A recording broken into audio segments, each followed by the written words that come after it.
የቴዲ አፍሮ አልበም የማያሰማን ጉድ የለም። ከዚህ በፊት ድምፃዊት ቬሮኒካ ንጉስን ንጉስ ብለን ካላከበርነው ነገኛን የሚያከብረን አይኖርም ብላ ለቴዲ አፍሮ በጻፈችው መልእክቷ ላይ ከፍተኛ የሆነ ትችትና ተቃውሞ አልፎም ዛቻ እየደረሰባት እንደሆነ ተናግራለች። እንደገናም ዶክተር ወዳጀነህ ዝምተኛው ንጉስ ሲል ገልጾታል። ሁለታቸውም በጽሁፍ መልክ ነው ያሰፈሩት። ምንድነው ያሉት የሚለውን አነብላችኋለሁ። የዶክተር ወዳጀነህን እናስቀድም። ዶክተር ወዳጀነህ ቴዲን ዝምተኛው ንጉስ ሲል ገልጾታል። በቴዲ አፍሮ ቤት የነበረውን ቆይታ እንዲህ ሲልም አጋርቶናል። ቦታው መኖሪያ ቤቱ ነው። ፊት ለፊት ተቀምጧል። አጠገቡ ባለቤቱ ክብርት አርቲስት አመለሰት ተቀምጣለች። እራት ቀርቧል። ጥያቄ ጠየቅኩት። ቴዲ ላንተ የተለየ ቅዱስ ስፍራ የት ነው? አስቦ መለሰልኝ። ኢትዮጵያ ብሎ ዝም አለ። ያልገባው መሰለኝ። ድጋሜ ጠየቅኩት። ማለቴ ከቅዱሳን ስፍራዎች ላንተ የተለየው ቦታ የቱ ነው አልኩት። አሁንም እንደተረጋጋ መለሰልኝ። ኢትዮጵያ አለና አንገቱን ደፋ አደረገ። ለመጨረሻ ጊዜ ሞከርኩኝ እያስረዳሁት። አክሱም፣ ከአክሱም፣ ከላሊበላ፣ ከግሸን ከመሳሰሉት አንተ ልዩ ቅዱስ ቦታ የምትለው የትኛውን ነው? ቴዲ ፈገግ ብሎ አየኝና ሁሉም ቅዱስ ስፍራዎች አከብራለሁ፣ ለኔ ቅዱስ ቦታ ኢትዮጵያ ነች አለኝ። ክብር ዶክተር ቴዎድሮስ ካሳሁን እኔ ቀርቤ ካየሁት እጅግ በጣም መልካም ሰው ነው። ቴዲ ለየትኛውም ብሔር ጥላቻ ወይም ንቀት የለበትም። የተለየ የብሔር ፍቅርም የለውም። ለእርሱ ሁሉም ኢትዮጵያውያን እኩል የተወደዱ የተከበሩ ናቸው። ቴዲ አፍሮ የሚተማመነው በችሎታው በዝናው ወይም በገንዘቡ አይደለም። በሰራዊት ጌታ በልዑል እግዚአብሔር ግን እጅጉን ይተማመናል። የሚጠብቀኝ ሊቀ መልአኩ ቅዱስ ሚካኤል ነው ብሎኛል። ቴዲ ክርስቶስን ይወዳል። በሳሎኑ ግድግዳ ላይ የተሰቀለው የዓለም መድኃኒት ኢየሱስ ክርስቶስ በትልቁ ተስሏል። ቴዲ ያንን ስዕል እያየ ይተርከዋል፣ ይገልጠዋል። የጌታ እናትም የልቡ ወዳጅ ናት። ቴዲ አፍሮ መዝሙር ያዳምጣል። የሚወዳቸውን 2 የድሮ መዝሙሮች ከፍቶ አሰምቶኛል። በራሱ ሃይማኖት ባይደራደርም ለሁሉም ሃይማኖቶች ክብር አለው። በራሱ ሃይማኖት ያሉትን የገዳም አባቶች ያከብራቸዋል፣ ይሰማቸዋል። ቴዲ ሲናገር ቁጥብ ነው። ቃላት አያባክንም። በሚገባ አስቦ ነው የሚናገረው። ቃላቶቹን ያሻቸዋል፣ ያሽሞነሙናቸዋል። አጣፍጦ አሳምሮ ቀምሮ ያወጣቸዋል። ቴዲ ሲያወራ መስማት እንደ ሙዚቃ ነው። ቴዲ አፍሮ ለትዳሩ ታማኝ ነው። አመለሰትን በስስት አይን ያያታል። እሷም ሳራ አብርሃምን ጌታዬ ብላ እንዳከበረችው ባሏን በፍቅርና በክብር ትንከባከበዋለች። ባልና ሚስቱ በቤታቸው ማየት፣ በፍቅር ሲያወሩ መስማት እጅግ ደስ ይላል። ቴዲ ያለውን ዝና የሚያውቅ አይመስለኝም፣ ወይም ትኩረት አይሰጠውም። ስለሱ ለማውራት ሲሞክር ወሬውን ፈጥኖ ይቀይረዋል።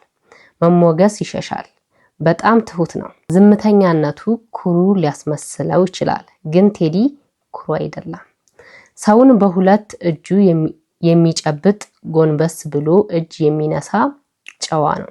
ለቴዲ አፍሮ ሙዚቃ ህይወቱ ነው። በጣም ከፍተኛ የሙዚቃ ክህሎት ሙዚሻል ኢንተለጀንስ እንዳለው ይታወቃል። ኑሮ ከቤቱ ወደ ስቱዲዮ፣ ከስቱዲዮ ወደ ቤቱ ነው። የሙዚቃ ስራዎቹ የሚወደዱት በስጦታው ላይ ትጋት ተጨምሮባቸው ነው። ቴዲ የሙዚቃ ጂኒየስ ይመስላል። ቴዲ አፍሮ መጽሐፍትን ያነባል። ለማንበብ ጊዜ አለው። ታሪክ ይወዳል። ታሪክን በጥልቀት ይመረምራል፣ ይፈትሻል፣ ያንሰላስላል። ቴዲ ጥሩ አንሰላሳይ ወይም ቲንከር ነው። ከቴዲ ጋር ባሳለፍኳቸው ሰዓታት የትኛውንም የፖለቲካ ሰው አንስቶ አላወደሰም፣ አልተቃወመም። ፖለቲካዊ አስተያየቶች ሲሰጥ አልሰማሁትም። ቴዲ አፍሮ ቀርበው ሲያዩት በሚዲያ ከሚታየው በላይ ልዩ ሞገስ፣ ውበትና ክብር የተላበሰ ሰው ነው። ጃኬት በቲሸርትና በጂንስ ለብሶ ዘውድ የጫነ ካባ የደረበ በትረ መንግስት የጨበጠ ንጉስ ይመስላል። ቴዲ ሐሙስ ከሚወጡት ስራዎቹ ሀገራዊ የሆኑትን ሁለቱን ከፍቶ አሰምቶኛል። እጅግ በጣም አስደናቂ ናቸው። ለሀገርና ለህዝብ ያለውን ፍቅር የሚያንጸባርቁ ታሪካዊ ስራዎች ናቸው። የክብር ዶክተር ቴዎድሮስ ካሳሁን ስራውን እንዲሰራ እንፍቀድለት። ቴዲን መጥላት ይቻል ይሆናል፣ በቴዲ መጣላት ግን አይቻልም። ንጹህ በሆነው ልቡ ውስጥ ጥላቻ የለም፣ ፍቅር ያሸንፋል ሲል በፍቅር ተሞልቶ ነው። ማንንም የመጉዳት አቅም የለውም። ወንድማችን ያለ ልዩነት እንቀበለው። ሊወደድ፣ ሊደነቅ፣ ሊከበር የሚገባው ስጦታችን ነው ሲል ዶክተር ወዳጀነህ መሐረነ አጋርቶናል። እንዴት አያችሁት? ሌላኛዋ ደግሞ ድምፃዊት ቬሮኒካ ነች። ድምፃዊት ቬሮኒካ መጀመሪያ ምን ነበር ያለችው ስለ ቴዲ? እሱን ካለች በኋላስ ምን አይነት ዛቻ ነው የደረሰባት የሚለውን እንመልከት። ቬሮኒካ እንዲህ ስትል አጋርታ ነበር። ንጉስን ንጉስ ነው ብለህ ካላከበርክ ነገ አንተ መከበር ባለብህ ሰዓት አትከበርም። በእውቀትም ዝናን በመቆጣጠርም አለው ባለማለትም በድምጽም ፍቅርም በመስበክም ለህዝብ በመቆምም ሀገር በመውደድም ተጎዳ።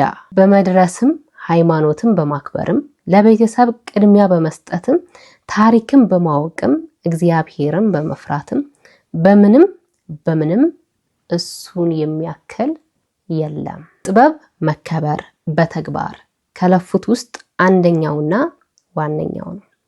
ቴዲ አፍሮን 2 ጊዜ በአካል አግኝቼዋለሁ። ሰላምታ ብቻ ነበር። ነገር ግን በጣም የሚገርም ነገር ስለሱ በጣም ከታማኝ ሰው የሰማሁትን ልንገራችሁ። ቴዲ ፈጣሪው ስር ወይም ጸሎት ቤቱ ተንበርክኮ የሚውል ሰው ነው። ምናልባት የዛሬ 2 ዓመት አልበሙ ይወጣ ነበር። ነገር ግን በተደጋጋሚ ብዙዎች አልበም ያወጣንበት ሰዓት ስለሆነ ማናችንም ላይ ላለመደረብ ቆይ ይልቀቁ ሲል አንዱ ሲያወጣ ጠብቁ፣ ደግሞ ሊለቅ ሲል ሌላ ሲያወጣ ሲጠብቅ፣ ሌሎቻችን ስናወጣ እኛን ላለማስከፋት እኛ ላይ ደርቦ የብዙዎቻችን ስራ እንዳይበላሽብን ብሎ ሲያከብረን ነበር። አሁን የሱ ሰዓት ነው። መልካሙን ሁሉ እንመኝልሃለን አንተ ቅን ሰው ስትል በፌስቡክ ገጿ ላይ አስነብባለች። ይህንን ካለች ከአንድ ቀን በኋላ ደግሞ ሌላ መልእክቷን አስቀምጣለች። እንዲህ አለች። የመጨረሻ ትዝብቴ ይሄን ብቻ ላካፍላችሁና ይብቃኝ አለች። እኛ ሰዎች በባህሪያችን በክፋትም በተንኮልም በተለያዩ ጉዳዮች እንኳን ለሰው ለፈጣሪም የማንመች ፍጥሮች ነን። ትላንት በቴዲ ጉዳይ ባጋራሁት መልካም ምኞትና ምስክርነት ከማልጠብቃቸው ሰዎች የደረሱኝ መልእክቶች በጣም ነው የገረሙ። እኔ አንድ ሰው ነኝ አይደል? ግን ሚዲያ ላይ መጥቶ አይወራም እንጂ እያንዳንዱ የማሳልፈው ህይወት እግዚአብሔርን ባሊዝ ኑሮ በልተውኛል፣ ገለውኛል። ብዙ ቴዎድሮስ ካሳሁን እንኳን እኔ የማትወዱትም ሰዎች ብቻችሁን ተደብቃችሁ ስራዎቹን የምታዳምጡ አትችሉም እንጂ እንደሱ ብትሆኑ የምትመኙት ጥበበኛ ሰው ነው። እንኳን የቴዲን የሁሉንም ስራ በማስተዋወቅ ነው የምታወቀው። የዛኔ ምን አይነት ደግነሽ ብላችሁ ጽፋችሁልኝ ነበር። ይሄኔ እኮ ለሱ መጥፎ ባወራ አምናችሁኝ ነበር አይደል? ልክ ሌሎቹ እንዳመናችሁት።